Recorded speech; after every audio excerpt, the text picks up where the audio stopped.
All right, guys, I want to show you a fix for the problem we were running into, which was that when we trigger a look that has house lights added to it, it was releasing our main fader. So right now, I have our main show set up here, and I'm going to go ahead and skip ahead to our question look.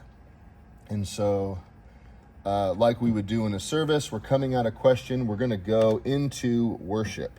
Now, this worship look over here, I've added house lights to it, and so we're gonna look at this screen real quick, and you can see that I'm on question, and I'm about to queue up our first worship look. So I hit go on our main, and I hit go on our song, and you'll see as soon as this loads, it kicks us off. So you can see that our new look that has house lights built into it is releasing our generic look, which then means if I release our song and go to next on our generic show, we're back at the top. So that was the information that was throwing us off a bit.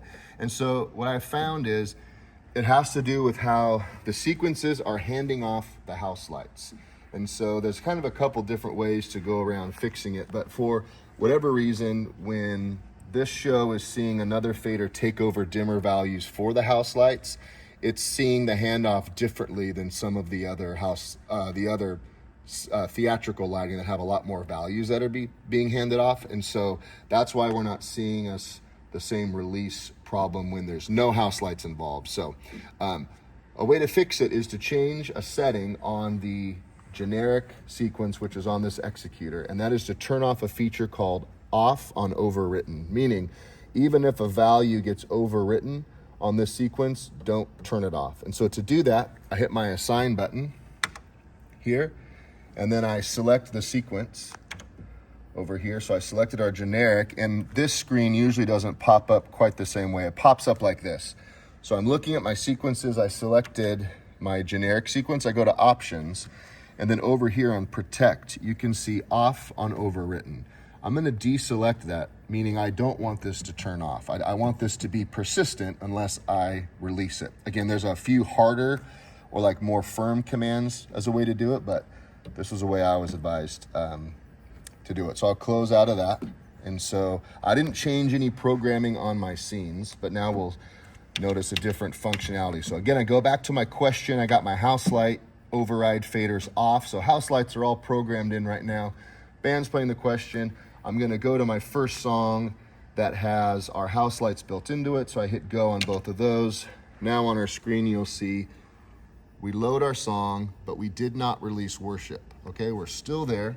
So I can advance through my 3 cues for song 1. I go to my last cue, house lights dim a little bit, but they're still on. All right, now we're getting ready to go to our second worship song.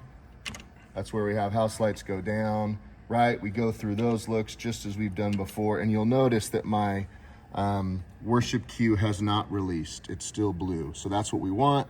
Going into our third song, and all right, band's playing third song, intro, we're building it, ending. All right, I'm praying, we're getting ready to go to announcements. So then I'm gonna release my song, I'm gonna go back to announcements, and we're in the right spot.